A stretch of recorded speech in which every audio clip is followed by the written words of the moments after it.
la base, selon moi, le désir de richesse dans notre monde actuel est un désir positif. Il naît d'un élan vers une vie meilleure, mais peut vite se corrompre en manque et en comparaison. Ce qui élève finit alors par peser sur l'âme. Le bien que l'on poursuit peut-il devenir une forme de subtile de souffrance? And he really was a serial killer. I'm gonna be rich!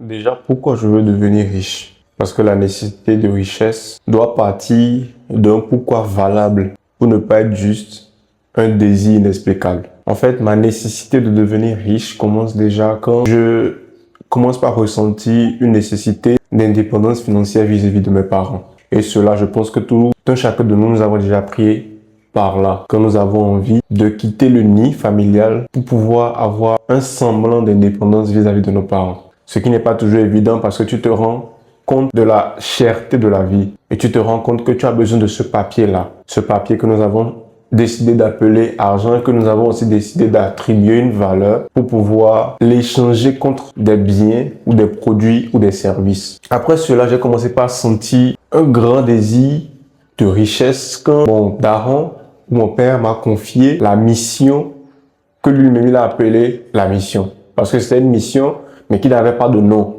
C'était une mission qui n'avait pas été expliquée de fond en comble. Quand j'ai quitté mon pays d'origine pour venir étudier au Brésil, mon daron m'a dit, tu pars en mission. Mais cette mission n'a pas de nom. Mais au fond de toi, tu sais que c'est une mission qui, pour être amenée à bien et pour être bien remplie, il faut que tu aies un certain capital financier. Parce que c'était une mission dans un souci d'améliorer les conditions familiales. Quand bien même nous ne sommes pas d'une classe qui avait vraiment de soucis financiers, mais nous avons connu des moments difficiles financièrement et nous aspirons toujours en tant qu'être humain et en tant qu'éternel insatisfait à des conditions meilleures. Et en ma position d'aîné de famille, je sentais que il me revenait de mener à bien cette mission-là. Et je sentais au fond de moi que j'avais besoin d'argent en grande quantité, dénommé richesse, pour pouvoir y arriver. Après cela, quand tu commences par regarder autour de toi et tu commences par désirer un certain style de vie. Et ce style de vie-là, tu vois que pour l'avoir, il s'impose que tu aies un certain montant dans ton compte bancaire.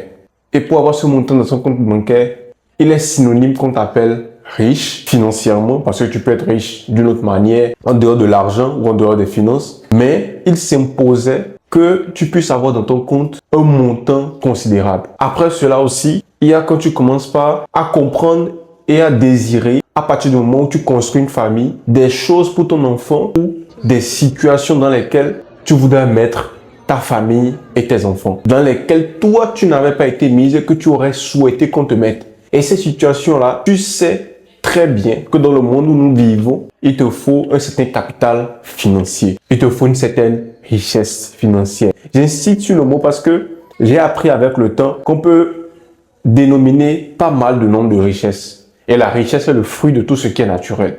Et de par cette compréhension, tu commences par avoir un souci de richesse ardent. Ou du moins, c'était moi mon cas. Parce que oui, j'ai commencé par dénominer mes pourquoi. Pourquoi je veux être riche?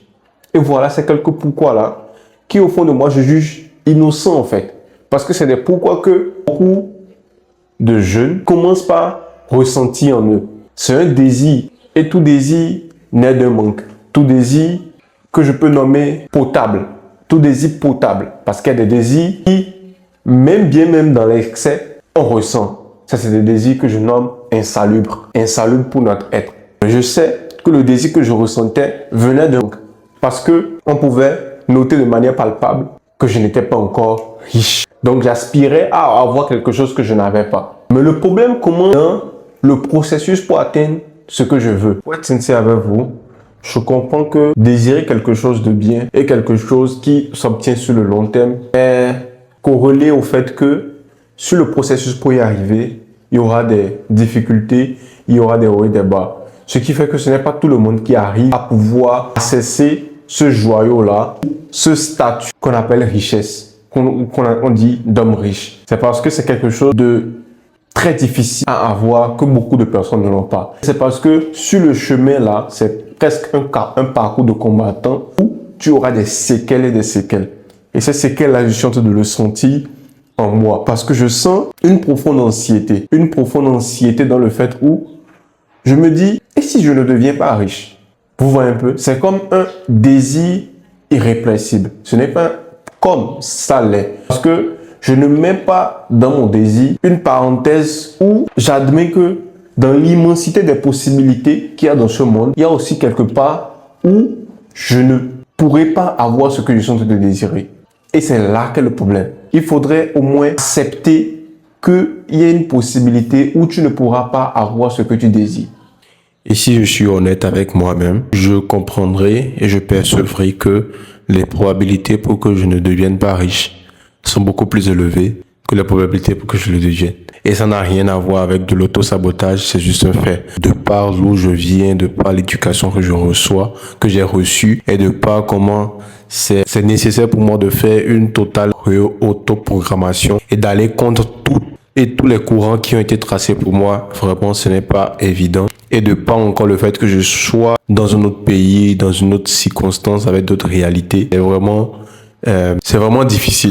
Pour ne pas aller chercher loin, c'est vraiment difficile et c'est pas évident. Et c'est tout ça peut-être qui fait que je me sens frustré. Et la frustration naît aussi d'un sentiment de comparaison avec beaucoup de faits et gestes, de beaucoup d'illustrations illusoires sur les réseaux sociaux notamment. Ce n'est pas évident aussi de se rendre compte que là où je suis parfaitement là où je dois être. Et c'est un travail que je dois faire constamment, de me rappeler d'où je viens et où je suis. Parce que j'ai fait un énorme travail sur moi-même pour être là où je suis. Et peut-être toi aussi tu l'as fait sur toi. Et il faudrait toujours être en train de rentrer en mode manuel, de faire ce lavage cérébral positif envers soi-même. Et de comprendre que la vie n'est pas une course. Et après tout, si on ne devient pas riche, comme on l'entend, on a toujours d'autres richesses pour compenser. Et que la richesse financière ne doit pas être, quand bien même elle fait le bonheur, quand bien même elle facilite la vie, elle ne doit pas être un paramètre de bonheur pour nous.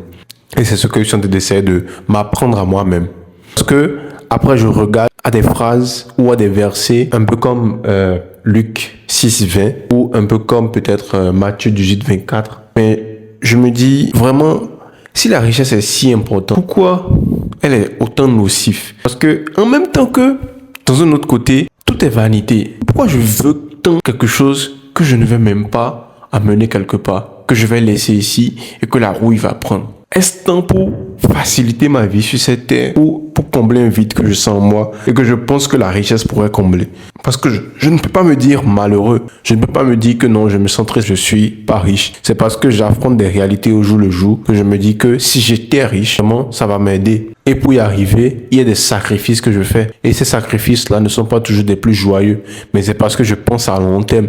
Et quand j'écoute des gens qui ont les résultats que j'aimerais avoir, mais c'est ce qu'ils me disent aussi. Ils me disent, que tu dois sacrifier certaines choses. Tu dois laisser certaines choses au détriment d'autres. Alors je me dis, je dois faire pareil. Parce que si le chemin a été tracé par d'autres et que c'est le même chemin que je dois prendre peut-être, alors il faudrait que je le prenne. Mais à la lui où vont les choses, je me dis, je dois peut-être mettre un frein dans mon désir ardent. Et je pense que Bouddha l'avait déjà dit. J'ai lu un livre une fois, dans un livre qui s'intitulait Le cerveau de Bouddha, où il disait que l'une des causes les plus importantes de la souffrance humaine, c'était le désir irrépressible. C'est le désir où on n'arrive pas à mettre un frein à ce désir-là, où on se dit non, je dois l'avoir à tout prix. Et après, quand on ne l'a pas, on se sent totalement détruit et on souffre. Et je pense que cette détruction-là, que toi et moi, nous devons examiner et nous devons éviter, essayer de mettre dans notre tête que vraiment la richesse ne peut pas être un paramètre pour notre bonheur et que nous avons déjà été bénis par des choses que même les gens riches n'ont pas. Et en parlant de moi, je parle de ma famille, je parle d'un sommeil paisible, je parle de la santé que j'ai, je parle peut-être de mes parents qui sont encore vivants, je parle de beaucoup d'autres choses que les mots ne pourront pas éliminer et que seul l'esprit conscient, l'esprit en mode manuel et l'esprit reconnaissant, l'esprit qui éprouve de la gratitude envers l'univers pourrait comprendre. Mais toujours est-il que je ne peux pas renoncer au désir de richesse parce que je sais que si ce désir-là se concrétise, j'aurai une vie sur cette terre beaucoup plus facile, beaucoup plus facile. Donc, ce n'est pas ce que je suis en train de vouloir passer, mais je suis en train de juste vouloir vous faire comprendre que ce désir de richesse, il me génère beaucoup d'anxiété, parfois même des légers moments de dépression, mais il faudrait que je me rende compte que ce que j'ai aujourd'hui, je ne l'avais pas hier, et ce que j'aurai demain, je ne l'ai pas maintenant. La vie, elle est une suite de prospérité et une suite de saisons qui s'enchaîneront et qui t'emmèneront vers ton plus grand bien. Et c'est ce que j'avais à partager avec vous. Merci et laisse ton commentaire, Maud Manuel, et laisse un like. On est ensemble.